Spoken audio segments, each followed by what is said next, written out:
tarde, começando aqui pela TV Capital, canal 32.1, também pela NET, canal 23, e para vocês que nos acompanham pelo Facebook, por todo o Brasil, através da página André Marques Jornalista, mais uma edição do Jornal Argumento, e a gente tem a alegria, o prazer de reencontrar, né, de poder estar aqui novamente conversando com um dos melhores médicos psiquiatras que eu conheço e também mais renomados aqui do estado de Goiás. Eu me refiro ao doutor Adelman Filho. Doutor, muito obrigado por atender ao nosso convite. Seja muitíssimo bem-vindo. André, eu agradeço muito pelo convite.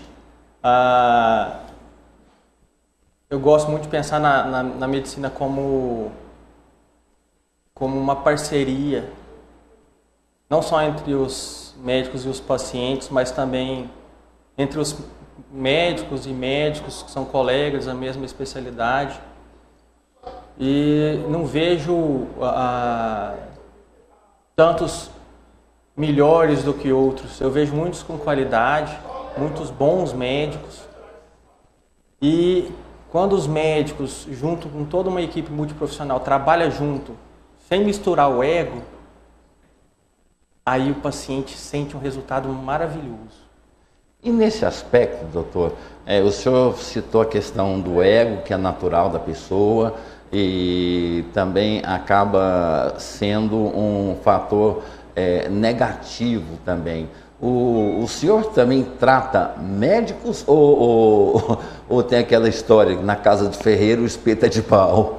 Não, eu trato médicos e sou tratado também por médicos, sou tratado também por psiquiatra e trato também colegas que são psiquiatras, que têm afinidade comigo e que têm afinidade com eles. Então todo mundo pode adoecer, todo mundo está sujeito a qualquer doença, seja ela psiquiátrica ou de outra área do corpo. É o que o senhor havia dito, né? Um cardiologista pode ter pressão alta, né? Pode ter pressão alta. E tem que tratar, normalmente, com o outro. Mas, doutor, tomou muito espaço na mídia, nesses dias atrás, a questão da bipolaridade. O que é bipolaridade? A bipolaridade se refere à doença que é o transtorno bipolar do humor. O transtorno bipolar do humor, ele cursa com dois polos, por isso bipolaridade. Um dos polos é o polo de depressão. Não é tristeza. Eu estou triste hoje, amanhã eu estou alegre. Isso não significa que você tem transtorno bipolar, não. A questão é, a pessoa tem algum processo realmente patológico de transtorno depressivo. E vai ser diagnosticado pelo psiquiatra, realmente ela adoeceu de depressão. Ela não está triste porque aconteceu alguma coisa que a deixou triste, como deixaria qualquer pessoa triste. Ela está triste, desanimada, sem vontade de fazer as coisas, sem prazer, com alteração do sono, alteração de peso, alteração da vontade de se alimentar, ou comendo demais ou comendo de menos. Todo um processo, todos os sintomas que, em conjunto, causam a depressão. É um polo. Em outro momento, essa mesma pessoa, em vez de estar deprimida, pode estar eufórica, começar a ficar mais agitada, mais irritada, sem sono, como se tivesse uma energia além do normal. Muitos planos, e muitos desses planos, às vezes, dependendo da intensidade do quadro de agitação que ela tem, sobrenaturais, impossíveis, ideias às vezes delirantes. Eu sou o presidente do Brasil. Ou a mulher, eu sou... Vou construir um castelo. Então eu sou Virgem Maria, eu sou Jesus. É lógico, tem intensidades.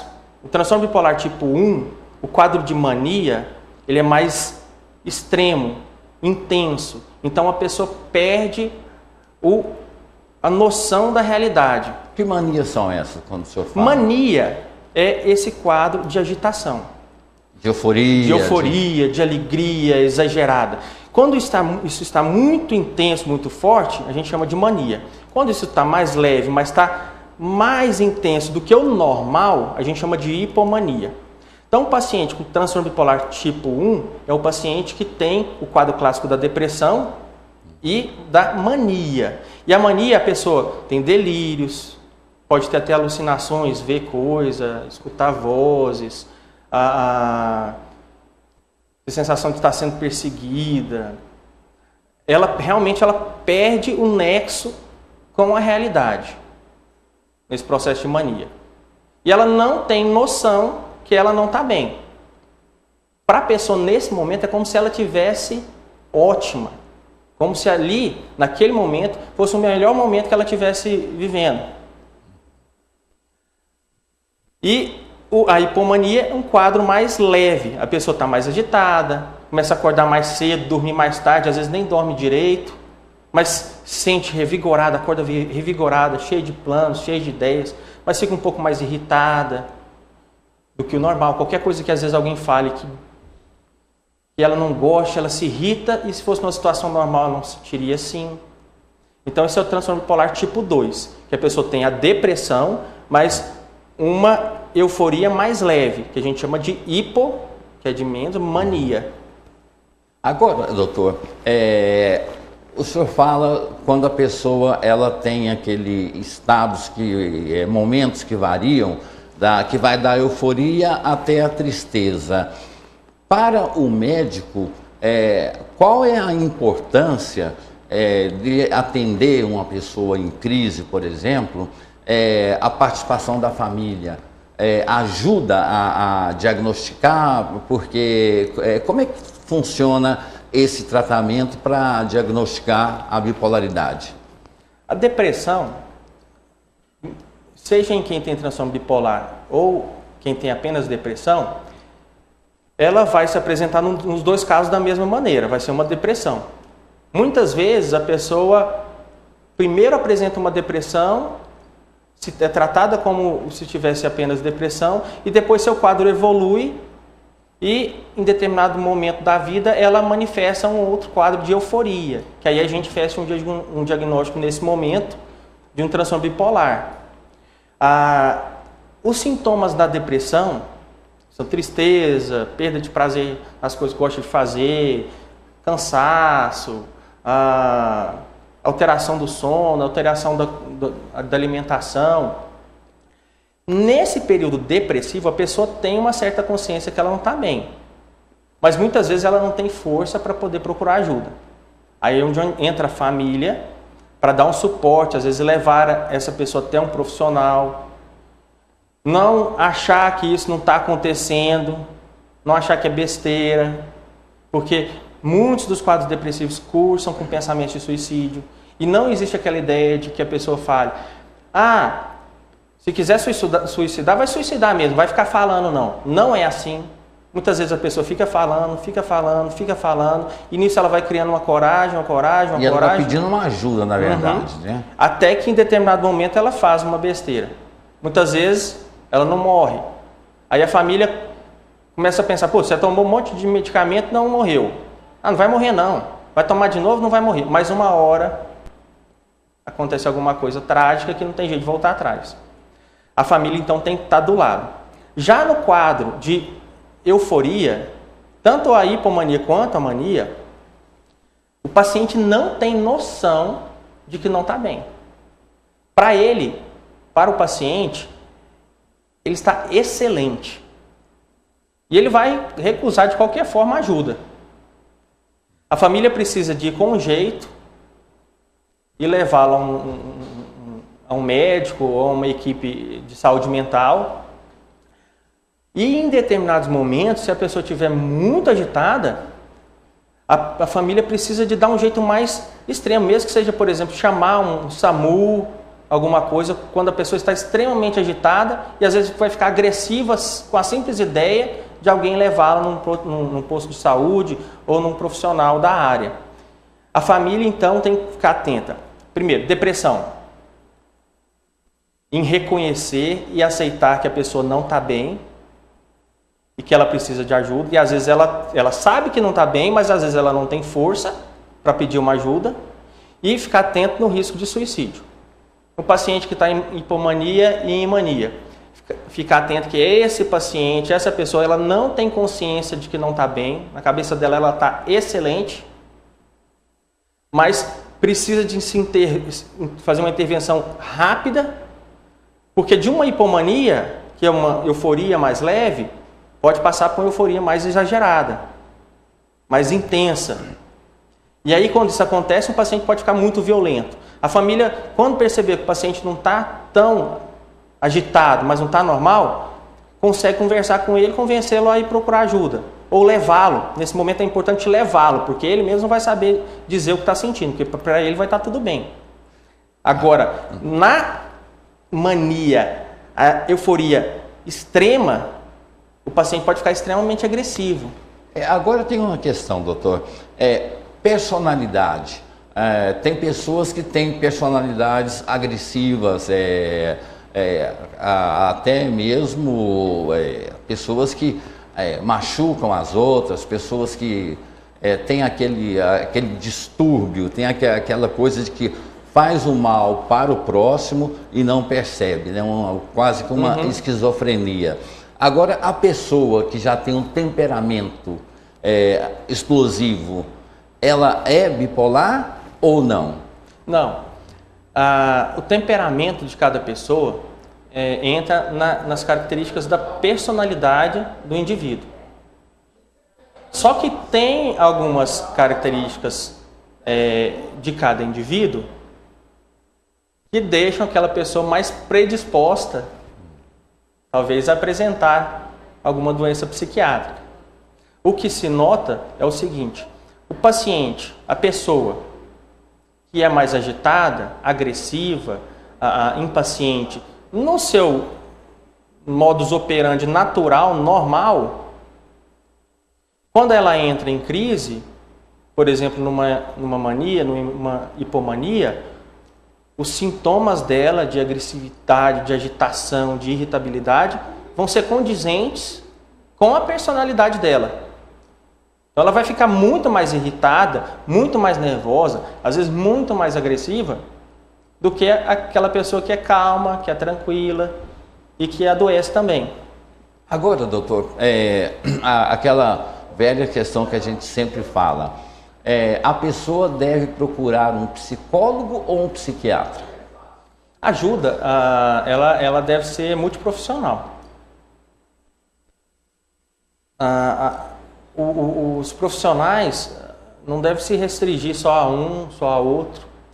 Quando se faz um tratamento completo, com uma equipe multiprofissional, o ganho para a pessoa que está se tratando é muito maior. Agora, num quadro depressivo grave, com pensamentos de suicídio, ela precisa procurar o psiquiatra, o médico. Aí o médico vai orientar também que ela faça terapia. Pode ser naquele momento ou pode ser em algum outro momento, depois de algumas semanas de tratamento. No quadro de mania, que a pessoa está em mania, ou hipomania ou mania, qualquer um dos quadros de euforia, já é bom primeiro procurar o psiquiatra. Porque o quadro sem medicamento, os sintomas eles vão se agravando. Mas um tratamento com outros profissionais, principalmente fazendo tratamento medicamentoso e se fazendo análise, ou então uma terapia cognitiva comportamental, vai depender de cada caso, vai ser excelente, tanto para a pessoa passar por aquela experiência e conseguir melhorar, quanto para ela se fortalecer. A terapia vai fazer ela se fortalecer, crescer com a experiência, com a dificuldade e se fortalecer para outros eventos futuros. Então, às vezes a pessoa sempre tem um gatilho para a pessoa adoecer em relação, por exemplo, à mania. Alguém da família faleceu, ou então recebeu uma proposta de emprego maravilhosa, ou seja, emocionalmente, ou da morte, a tristeza, ou a alegria demais, qualquer emoção que não tiver muito balanceada, muito equilibrada, pode fazer a pessoa desenvolver um quadro, por exemplo, de mania, tanto mania quanto depressão. Mas vamos pensar na mania, pode desenvolver um quadro de mania. Então, é assim, fundamental a gente ter uma noção de que isso pode acontecer e nesse momento procurar ajuda médica. Pode existir, doutor, pessoas que tenham hábitos de mudança de humor que não sejam doentes, ou todas as pessoas que têm, como o senhor mesmo disse, por um período longo de essa mudança de forma de pensar, de euforia, tristeza, tal, todas essas pessoas precisam de um atendimento, ou também pode ser da personalidade da pessoa? Não, na maioria das vezes é da personalidade de cada um. Gente, eu sou bipolar. Hoje eu estava mais feliz de manhã, agora estou mais triste, de noite estou mais nervoso. Isso não significa que você tem transtorno bipolar, não. E é uma grande besteira que se fala, né? Porque senão a gente não pode ter emoção. A gente tem que ficar preocupado é o seguinte: se você começar a não se sensibilizar com nada, você está vendo morte, pessoas passando fome, vamos supor, um país como o nosso, que tá, na política está essa bagunça, os ânimos sempre aflorados, uma crianças maltratadas, guerras, tudo. Aí você vê tudo aquilo e você fala, estou feliz com tudo isso. Não.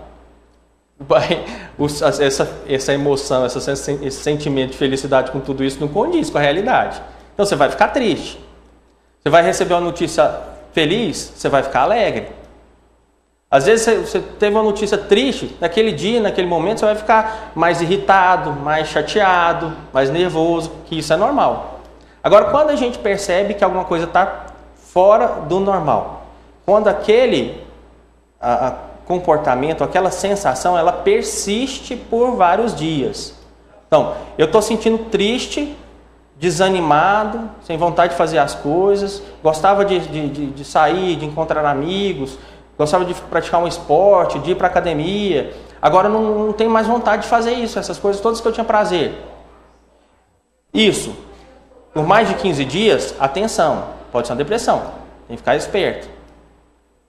Sintomas de agitação, a pessoa começa a falar demais, cheia de ideias, sem dormir direito, mais irritada, e mantendo esse mesmo quadro por alguns dias, por exemplo, 5 dias, já fica atento, pode ser um quadro de mania.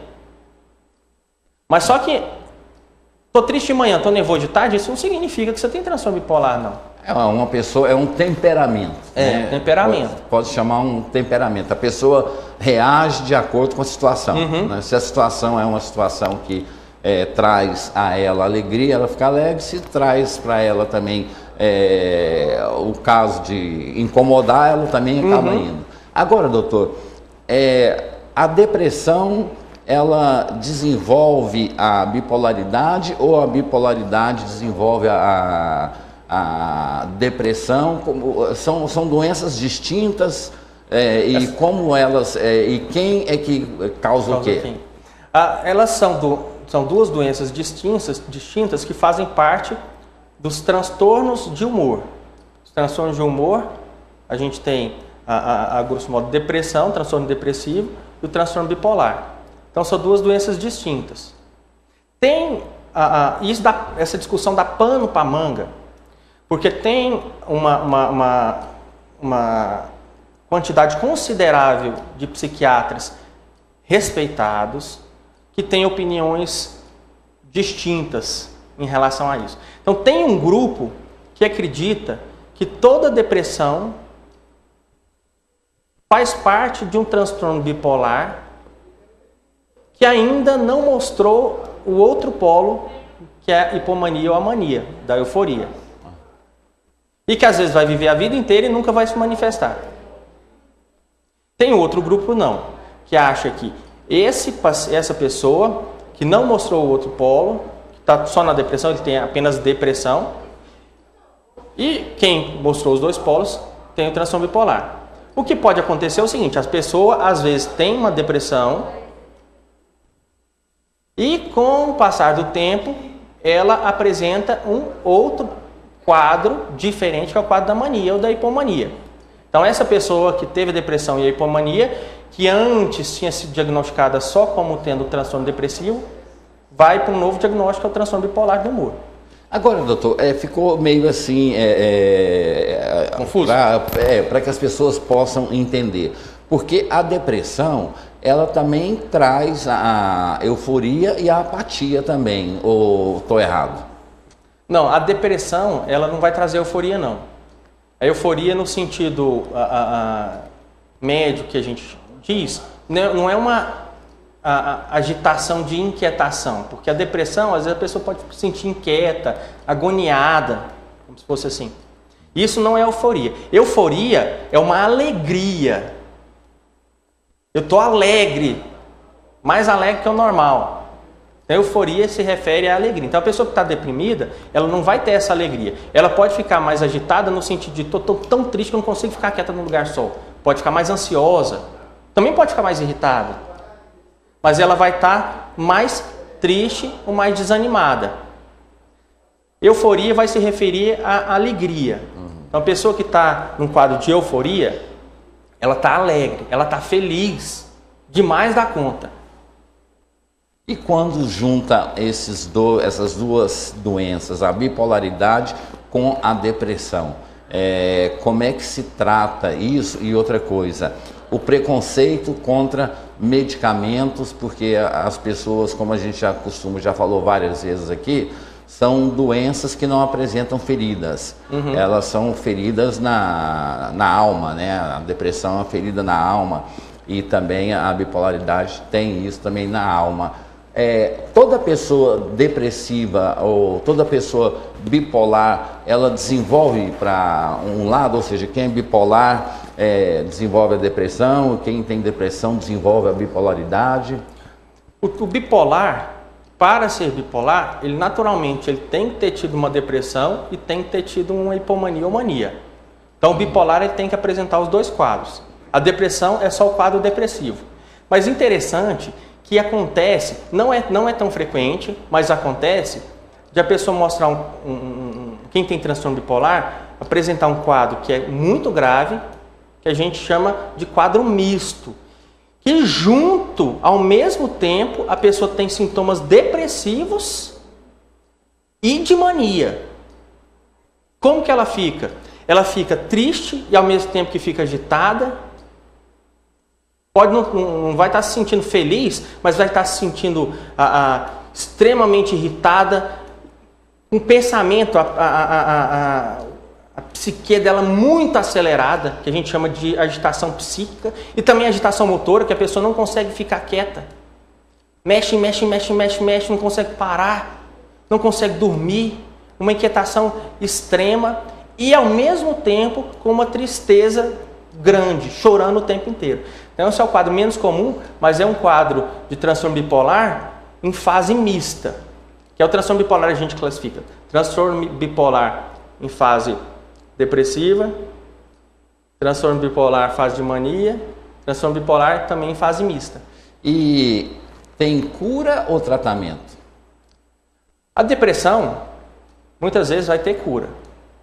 Se for acompanhado já desde o início, vai tomar medicamento por um tempo e depois vai conseguir ficar sem. Embora tenha uma parte de bons psiquiatras renomados e que ditam o conhecimento através dos livros e dos trabalhos, de acreditarem que toda depressão é uma doença crônica que não tem cura. Não pensar assim. Agora, o transtorno bipolar é uma doença que não tem cura, ela tem controle. Isso não significa que não tem cura, que a pessoa vai ficar com depressão e agitação a vida inteira. Não, ela vai fazer um tratamento, tomar um medicamento, como uma outra pessoa que toma remédio para pressão alta, e o humor dela vai ficar normal, ela vai viver uma vida normal. Muitas pessoas têm transtorno bipolar que a gente nem imagina, estão se tratando, não vão ter crise. E qual é o momento exato, doutor, para a figura do médico aparecer nesse processo? Porque o senhor pode muito bem pegar uma pessoa bipolar que ela esteja eufórica, ou ela esteja nervosa, agitada, coisa nesse sentido. O senhor já falou sobre isso, mas qual é o momento exato para levar até um profissional para que seja diagnosticado? Porque na euforia a pessoa não quer nem saber de médico. quando vem o abatimento, piorou, que ela também já não quer mais nada. O momento exato que a família percebe para procurar ajuda? A saúde hoje, em geral, ela tá caminhando, já tem alguns anos, a minha faculdade me formou assim, hoje em dia isso está sendo mais uniforme entre os cursos de medicina e os cursos da área de saúde. De se preocupar não só com o tratamento de uma doença, mas com a prevenção da doença e a promoção da saúde. Então nós estamos hoje aqui conversando sobre um tema, esclarecendo dúvidas, que muitas vezes o ouvinte pode estar tendo, quem está nos assistindo pode estar tendo, conhece alguma pessoa assim. Já começa por aí o trabalho do profissional de saúde, o trabalho do psiquiatra, de orientação. Então se a pessoa, a família, está com algum sintoma, ou tem alguém que está com algum sintoma depressivo, que está achando que não está muito bem psiquicamente, já pode procurar alguma ajuda. Como que seria essa ajuda? Tentar olhar na internet algum vídeo que fale sobre isso, mas assim, de algum profissional que entenda sobre o assunto. Tem que ter muito cuidado, porque tem muito lixo, né? Tomar cuidado, porque muitas vezes você vai escutar, ou ver, ou ler alguma coisa, assistir alguma coisa, mas você não tem o conteúdo, né? E os parâmetros para saber se aquela pessoa que você conhece está ou não doente. E tem até uma brincadeira, doutor, que eu sempre falo. No Google, a gente só vai fazer o teste se a gente está deprimido quando a gente está triste. Então o resultado acaba enganando, né? Porque ninguém faz esse teste enquanto está feliz. Quando está feliz. É só quando a pessoa está com algum problema. Então, assim, mesmo que seja no início, é importante procurar algum profissional. Vai no psicólogo, vai no psiquiatra, num terapeuta ocupacional que trabalha com a psiquiatria, no arte-terapeuta, qualquer profissional que seja envolvido com a área da saúde, no início de algum sintoma, ou quando te surgir alguma dúvida, para esclarecer. Agora, doutor, a bipolaridade, ela é hereditária ou a pessoa pode desenvolver ao longo da vida? As duas coisas. Tem o fator hereditário, que é um fator genético importante, mas mesmo com aquele fator hereditário, com aquele genzinho que te predispõe a ter um transtorno bipolar, dependendo de como for a sua vida, você não vai desenvolver. Aquele gen precisa de alguns fatores que a gente chama de estressores ambientais no decorrer da nossa vida, todos os fatores que nos estressam, e alguns outros fatores químicos, por exemplo, já se faz uma correlação bem direta da esquizofrenia, da psicose, entre elas um quadro de esquizofrenia, mas do aparecimento de sintomas psicóticos em quem usa maconha. Então a maconha pode ser um desses fatores que ativa o gen que estava ali adormecido. O outro, excesso de carga de trabalho, preocupação, dívida, problema aqui, problema ali, problema com o esposo, com a esposa, e aquilo de forma muito intensa ao longo do tempo pode também fazer aquele gen que está adormecido se ativar. E da mesma forma a depressão. Doutor, o senhor falou sobre duas coisas que é importante que a gente aborde. As pessoas normalmente, muitas pessoas usam a maconha como uma forma de relaxar, como uma forma de dar sono, como uma forma de alimentação, euforia até mesmo na questão sexual. Tem outras pessoas que já usam a bebida também para resolver esses problemas. Toma um porre, acorda amanhã e resolve as coisas. O peso do álcool e da droga na vida dessas pessoas que têm esses problemas? Não, é muito intenso, porque tanto o álcool quanto a droga vão afetar o funcionamento e o metabolismo dos medicamentos que usa. Além do prejuízo neuroquímico, de alteração neuroquímica, ou seja, nas substâncias químicas cerebrais, do álcool e da maconha, sem considerar isso, essas substâncias elas vão atrapalhar os medicamentos, o funcionamento dos medicamentos que usa. E especificamente, doutor, o senhor já falou sobre isso, que é um tratamento em conjunto, mas tem que ser necessariamente medicamentoso esse tratamento, ou ele pode ser feito por um psicólogo, por exemplo? Não, nem sempre tem que ser feito um tratamento medicamentoso. Nos casos de depressão leve e moderada, os estudos mostram que não tem uma diferença significativa entre um tratamento psicoterapêutico, com psicólogo, e um tratamento medicamentoso. Agora, nos casos de moderados a graves e graves, é necessário um tratamento medicamentoso. Os casos de transtorno bipolar com euforia, em que a pessoa está com uma hipomania ou mania, é necessário o tratamento medicamentoso sempre.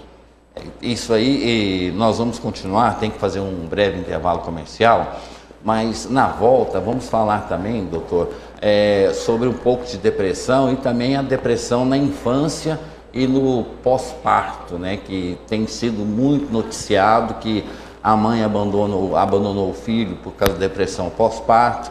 Teve o caso de um garoto de 13 anos que se jogou da janela, deixou uma carta de despedida e a família não sabia que ele tinha esse tipo de problema. São os assuntos que a gente aborda daqui a pouquinho, conversando com o doutor Adelman Filho, médico com especialidade em psiquiatria. Um instante só, a gente está de volta.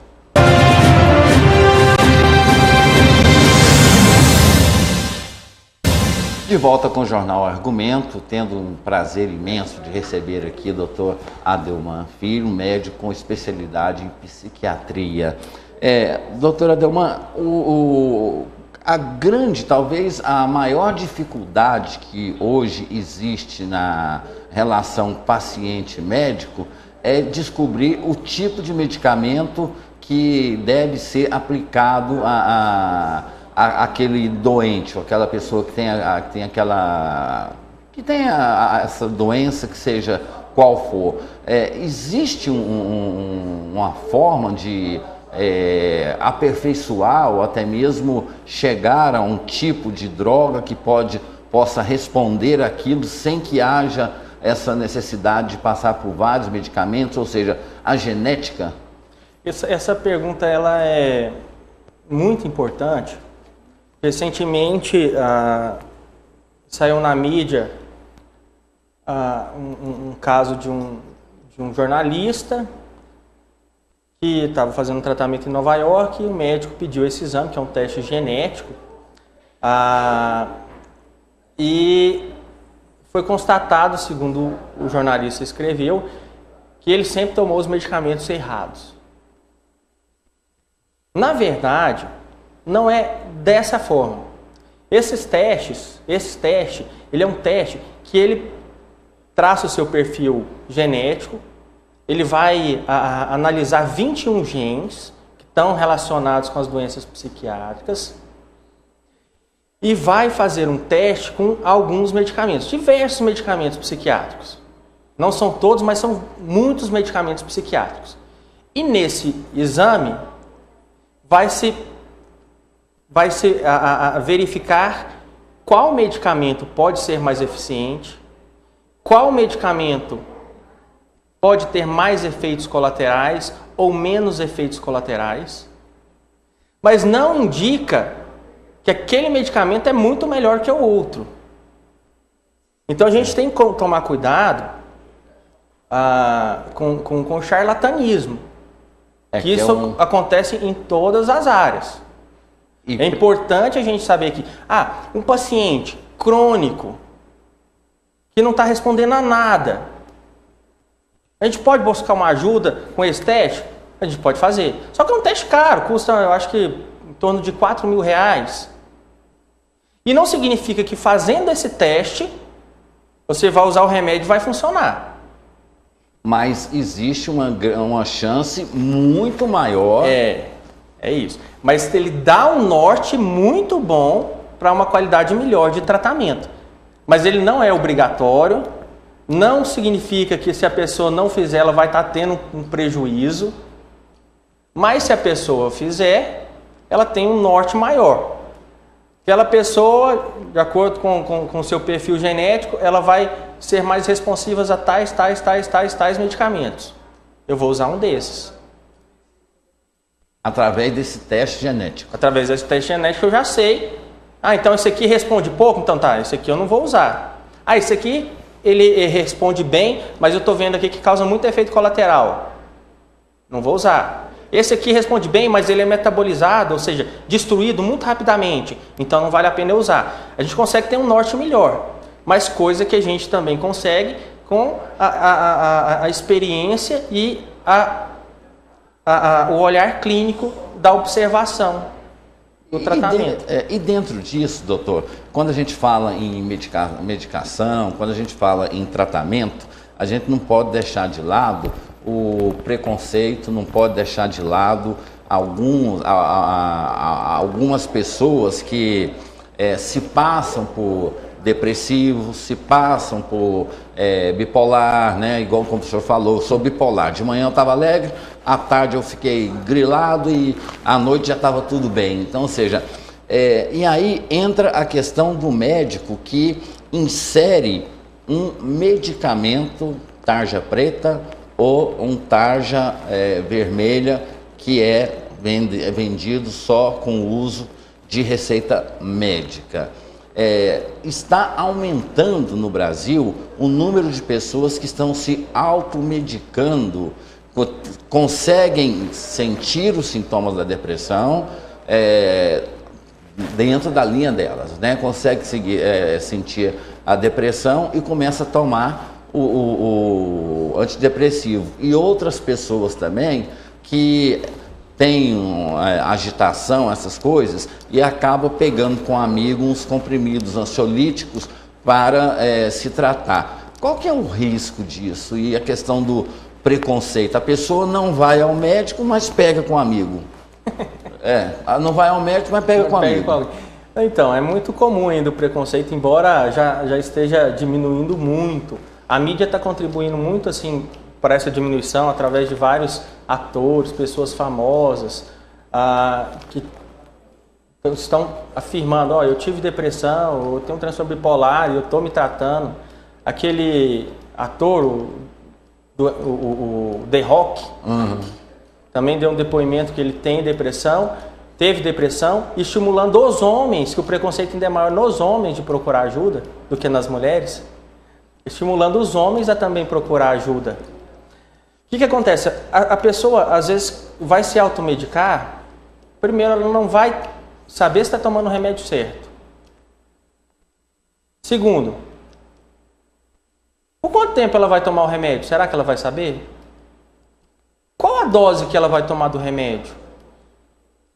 Como é que ela vai organizar a dose? Será que precisa de aumentar? Precisa de fazer alguma associação de remédio? Beleza.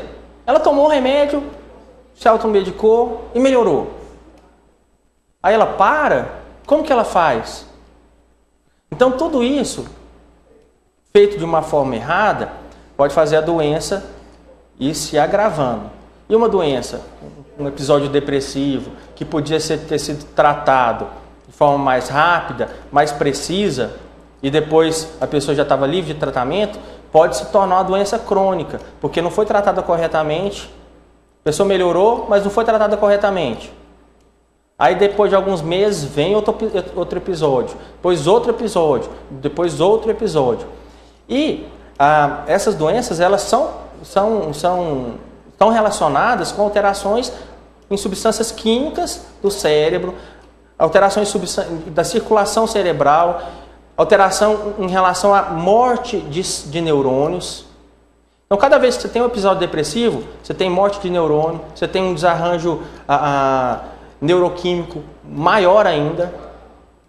Cada vez que você tem um episódio desse, faça com que seu organismo guarde aquela cicatriz, e eu não estou falando só cicatriz psicológica, não.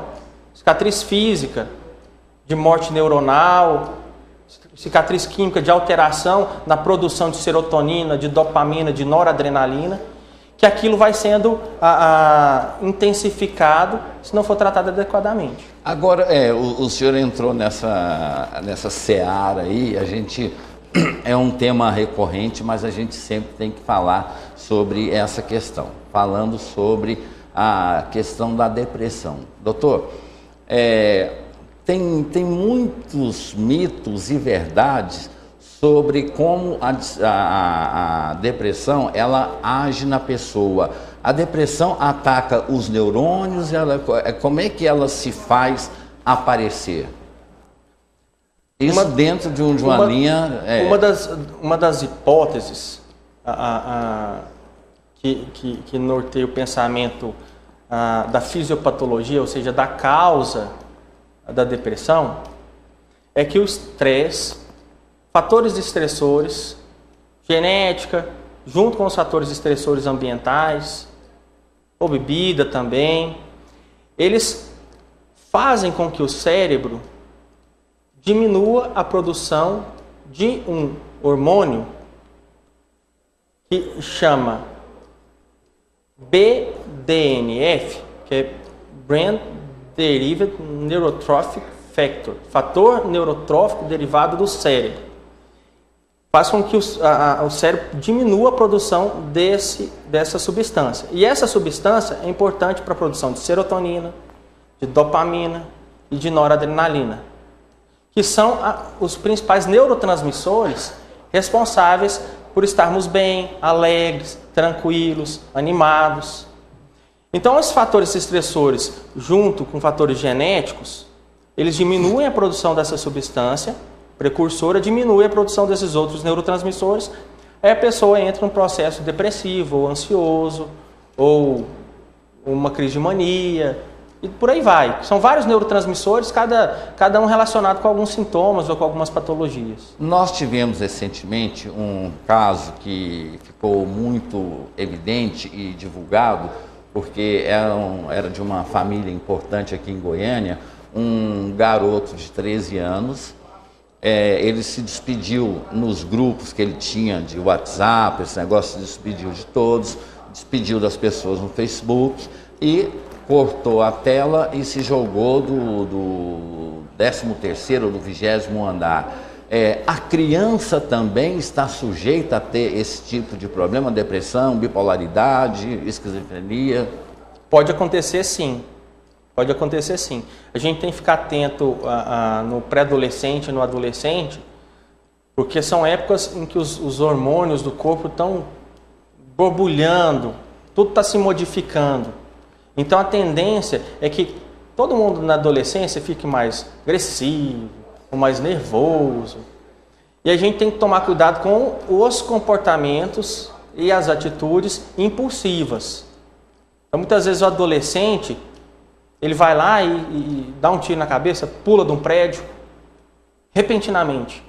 Pode até ser que o quadro depressivo geral não estivesse tão comprometido quanto, por exemplo, em algum adulto, que justificaria um suicídio no adulto. Mas o deprimido adolescente, pré-adolescente, vai estar triste, aí discute com a namorada ou discute com o namorado, e aquilo é o gatilho para impulsivamente tomar uma decisão de fazer uma besteira. Não, nem raciocina, faz alguma besteira. Em relação à depressão na infância, nas crianças mais novas, ela não vai saber dizer que está triste. Então você vai olhar aquela criança que ela começa a ficar sem vontade de brincar com os coleguinhas, começa a adoecer mais, começa a se irritar mais, às vezes começa a dar até febre sem uma causa, sem um motivo patológico, físico. Começou a dar trabalho demais, é um menino excelente, mas começou a dar trabalho na escola, agredir os coleguinhas, coisas que faz inconscientemente para chamar atenção, mas é a maneira dele ou dela, da criança, de dizer: eu estou sofrendo, eu não estou bem, eu preciso de ajuda. Então nem sempre é sinal que se o menino está sendo está se irritando, não está sendo elegante, não está sendo bem comportado na escola, não significa que ele é um mau menino. Às vezes pode ser. Muitas vezes ele pode estar doente. Agora, doutor, o tempo está quase acabando, porque quando a entrevista é boa, o tempo passa rápido. Um abraço para a Glênia, a Nayara, que está nos acompanhando também. Paulo Rolim, grande poeta, né?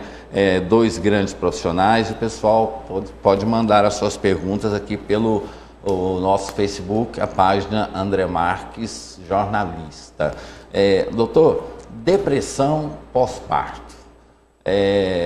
Recentemente, 4 ou 5 pessoas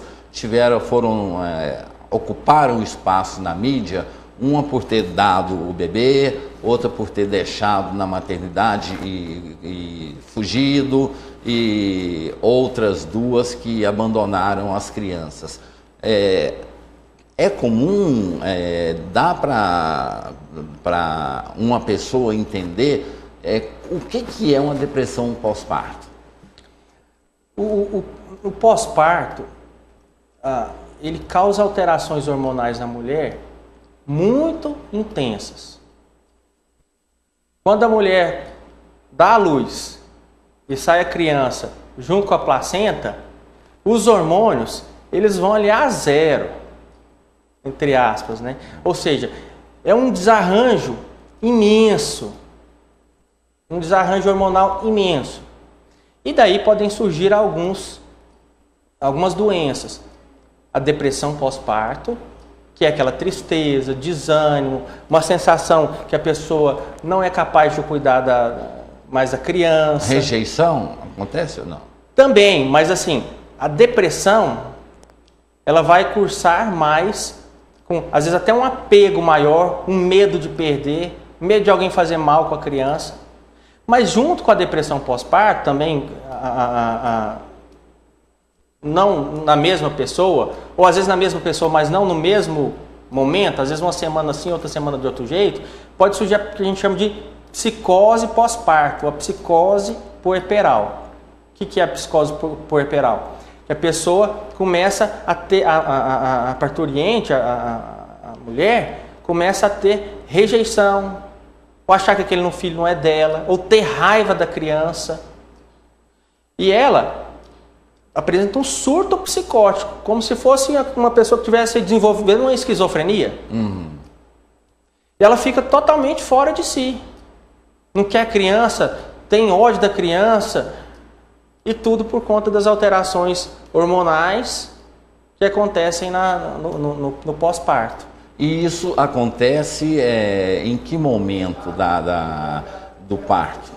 Não, isso vai acontecer depois, na maioria das vezes acontece alguns dias depois do parto. Alguns dias depois do parto. Mas pode acontecer até 6 meses depois do parto. 3 meses, 8 meses, que a gente ainda pode fazer uma correlação com uma depressão ou psicose puerperal. Agora é importante a gente também tratar do assunto que a depressão na gestação. Tem muito medo de muitos profissionais de se fazer um tratamento para a gestante, a grávida, que está com depressão. Medo de os medicamentos fazerem mal, medo de prejudicar o neném. Então tem muitos medicamentos hoje que são extremamente seguros. Todo medicamento, até um AS, pode ter efeito colateral. Mas tem medicamentos psiquiátricos que são extremamente seguros na gestação e que vão contribuir para a qualidade da gestação ser melhor. Por exemplo, tem estudos que mostram que gestantes com depressão têm tendência maior a ter filhos com microcefalia. Ou seja, uma informação muito importante. Ou seja, não é só a zika que causa microcefalia. Ou seja, às vezes a pessoa não quer se tratar, fica deprimida, e em vez de fazer bem para o neném, vai fazer mal. Mas é importante ter uma parceria, uma conversa, que é o tratamento multiprofissional do psiquiatra com o obstetra. Porque o psiquiatra tem psiquiatras que entendem desse assunto, e esses psiquiatras precisam de dar segurança, às vezes, para o obstetra que não entende, não trabalha com os medicamentos antidepressivos. Eu trabalhei em hospital e os pacientes, as gestantes e os pacientes pós-parto também eram encaminhados a mim, e a gente mantinha com esses obstetras um acompanhamento em conjunto, sempre observando ultrassonografia, sempre observando qualquer outros sintomas, tanto depressivos quanto de alteração na gestação. Doutor, em tudo isso que o senhor disse, qual que é o peso da família no tratamento? É fundamental. A família tem que ser tudo, né? Tem que ser o suporte. Ela tem que adoecer, digamos assim, tem que adoecer. Vai adoecer. Não tem jeito de dizer que está autoimune. Não tem jeito de você ver uma pessoa que você ama deprimida e não se alterar de determinada maneira.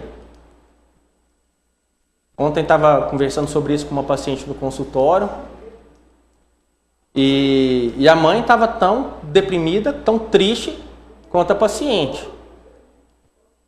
Mas a tristeza dela não era ainda da depressão. Aquela tristeza que se a filha dela melhorar, ela melhora junto. É o espelho. E é difícil porque é o que eu sempre falo. Na depressão é assim, se você está sangrando, se você está com o braço quebrado, alguém te carrega, vai lá e te leva no médico e resolve. Mas para entender a subjetividade dos sintomas da depressão é difícil. Aí a pessoa, quem está do lado, quem ama, fica doido para falar alguma coisa que faça aquela pessoa se sentir melhor. Ela se sente na obrigação de fazer alguma coisa e muitas vezes não ajuda, faz atrapalhar.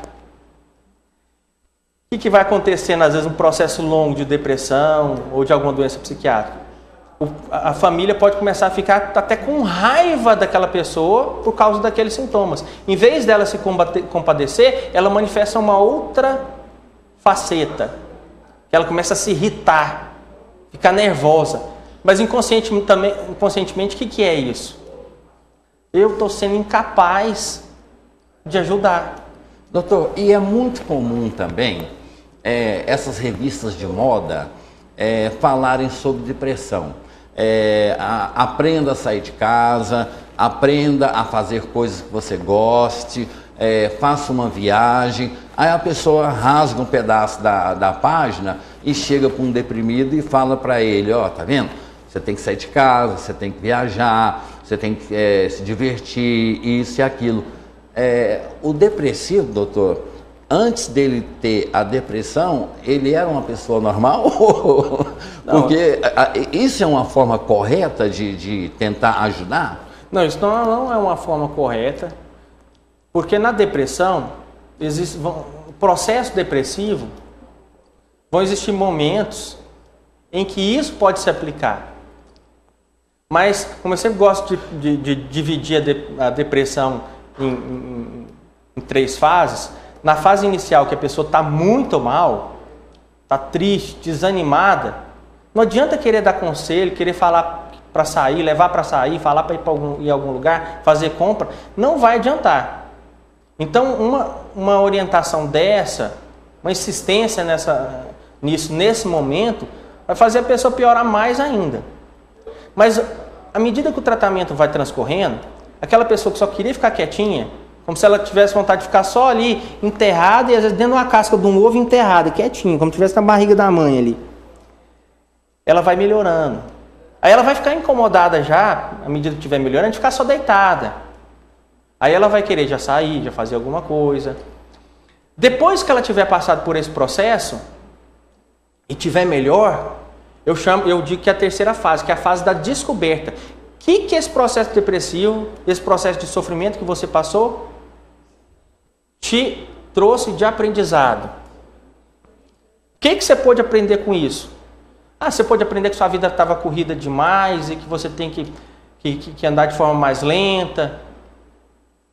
Você tem que aprender que você tem que passar mais tempo com a família, que não é só trabalho, mas você tem que também curtir uma viagem, fazer coisas que te deixam sentir feliz com a sua família, com as pessoas que você gosta. Doutor, e mudar isso. O senhor está sendo cirúrgico, vamos usar essa expressão, nas respostas do senhor. Porque o deprimido, ele acha que nunca mais na vida ele vai ser feliz. A probabilidade dele de se matar é maior do que ser feliz. A questão do uso de medicamentos, essas coisas, também existe um preconceito que o senhor falou da necessidade do acompanhamento e do uso. Agora, doutor, a pessoa que tem depressão, ela é acometida por depressão, ela está condenada a sofrer pro resto da vida, ou é como uma pressão alta, tomando os medicamentos certos, fazendo visitas regulares ao médico, ela tem uma vida normal? Ela vai ter uma vida normal se ela quiser. Agora é importante, quem tiver depressão, estiver assistindo, quando eu falei, vai ter uma vida normal se ela quiser, não significa que ela não quer, não significa que você não quer, você quer. Mas internamente fica uma briga muito grande. Eu sigo o tratamento direito ou não sigo? Eu faço isso, sigo as orientações assim, assado ou não sigo? Então isso é extremamente importante que a pessoa tenha consciência. Ela precisa de seguir uma orientação e um tratamento. Agora, ela vai passar pelas fases de depressão, a primeira fase que ela está muito mal, a fase que ela começa a melhorar e a fase que ela está bem. E depois, ela volta para a vida real. E o que a gente falou antes? O que é a causa dessa depressão? Tem um fator genético, uma parcela até bem menor é a genética, bem pequena. E o fator estressor ambiental. Volta para a mesma rotina estressora, estressante. Ela vai chegar no mesmo lugar. Não adianta. Então, por isso que muita depressão fica crônica, porque a pessoa faz o tratamento, toma o medicamento, mas é muito mais difícil tomar um remédio do que tomar um remédio e depois fazer mudanças na sua vida. E mudanças seriam que tipo de mudanças, doutor? Que a pessoa, uma pessoa que tem depressão, para ajudar no tratamento, porque tem essa parte também. O médico e o paciente têm uma relação onde um tem que ajudar o outro, né? Tem que ter essa cumplicidade para ver resultados. Esportes, viagens ou atividade física é importante também? Importante. Alimentação, a alimentação mais saudável ajuda a manutenção da saúde, evitando ou diminuindo a chance da pessoa ter depressão. Atividade física, isso comprovado cientificamente. Atividade física tem comprovação científica de que aumenta a produção dos neurotransmissores. Meditação, oração, ou seja, a gente cuidar do nosso lado espiritual, também cientificamente, isso é comprovado que tem influência no aumento de serotonina, de dopamina, de noradrenalina. Então, várias coisas que a gente faz, que a gente pode mudar, acrescentar no nosso dia a dia, pode ajudar a gente a melhorar, não só melhorar, mas também se manter bem. Mas, às vezes eu falando fica muito vago, então eu gosto de dar exemplos. Eu já tive depressão, falo isso e é normal, não precisa de ficar um tabu sobre isso, qualquer pessoa pode ter. Não é porque eu sou psiquiatra que eu não posso apresentar depressão. Recentemente estava trabalhando muito. E já tinha feito, isso que eu vou falar agora, já tinha feito uma outra época na minha vida. E eu percebi que estava me desgastando demais. Embora eu goste de trabalhar, goste de cuidar dos meus pacientes, mas o ser humano tem um limite. O que eu fiz? Parei totalmente de trabalhar nos lugares que eu achei que eu estava me desgastando. E estou trabalhando agora só em outro lugar, que é o meu consultório. Estou tendo uma qualidade de vida muito mais tranquila. Aí você vai me perguntar, mas eu não posso fazer isso, eu tenho conta para pagar, como é que eu vou fazer? Isso é óbvio. Eu também tenho. E os meus rendimentos nesses outros trabalhos eram muito importantes para eu pagar minhas contas. Só que eu sei que tem uma força maior que vai gerindo todas as coisas, e eu confio nisso. Sim. E eu sei que se eu não tiver com a mente boa, com a saúde física boa, eu não vou conseguir fazer um bom trabalho. E se eu continuasse mais e mais daquela mesma maneira, eu sei que eu ia explodir em uma hora, a depressão ia voltar, ou algum outro problema psiquiátrico ou físico. Ou seja, o senhor trocou a quantidade pela qualidade. Quantidade pela qualidade. O que está acontecendo comigo? Não estou ficando cansado igual eu ficava antes.